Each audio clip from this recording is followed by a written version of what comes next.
Welcome to Have You Read It, the channel where we bring books to life one summary at a time. Today we're diving into Jonathan Haidt's The Anxious Generation, how the great rewiring of childhood is causing an epidemic of mental illness.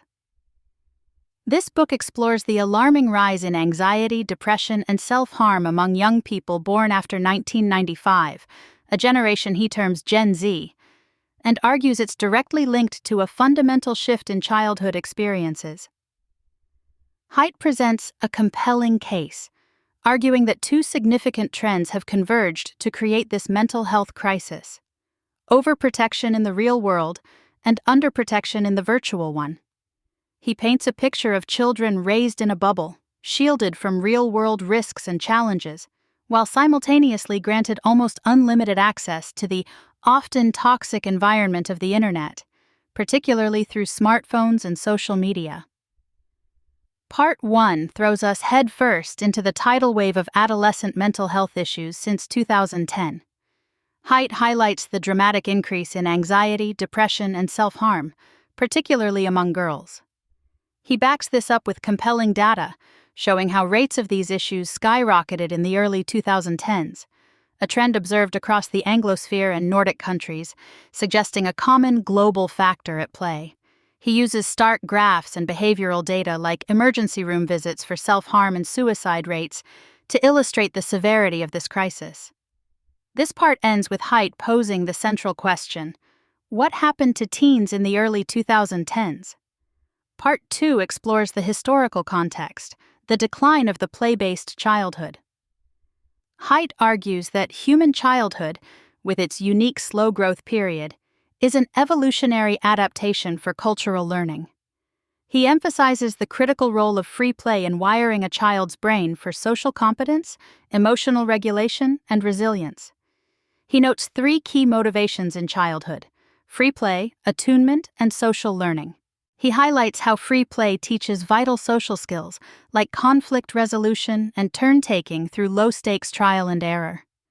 Attunement, the synchronous interaction with caregivers and peers, is described as crucial for developing emotional self-regulation and forming healthy attachments. Lastly, he discusses social learning, emphasizing how children utilize conformist and prestige bias to learn and adapt to their culture. He argues that social media platforms can hijack this process, turning children's attention toward questionable influencers rather than local role models. He points to fearful and overprotective parenting, which intensified in the 1990s, as one factor contributing to the decline of free play and risky exploration. He describes the ideal environment for raising children as providing a secure base from which they can venture out and explore, returning for comfort and reassurance when needed. Overprotective parenting, he argues, disrupts this balance. He also discusses the concept of sensitive periods for development and how intense social media use during these critical periods, especially puberty, can have long-lasting impacts. Part 3 explores the heart of the matter: the Great Rewiring. Haidt argues that the rise of the phone-based childhood, characterized by near-constant interaction with internet-connected devices, has fundamentally disrupted child development. He identifies 4 foundational harms: social deprivation, sleep deprivation, attention fragmentation, and addiction.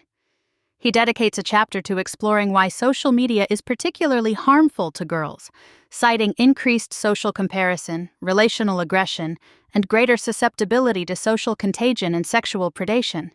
Then he turns his attention to boys, examining the long-term decline in male engagement with the real world, exacerbated by the allure of video games and pornography, often leading to social isolation and a sense of meaninglessness. Finally, he addresses the spiritual implications of constant phone use, arguing that it leads to a decline in shared sacredness, embodiment, stillness, self-transcendence, forgiveness, and awe in nature, practices essential for a flourishing life. Part 4 is a call to action. He frames the issue as a series of collective action problems, where individual actions, though seemingly rational, lead to negative outcomes for the entire group. He argues that collective action, through coordination, norms, technology, and laws, is essential for reversing the trends.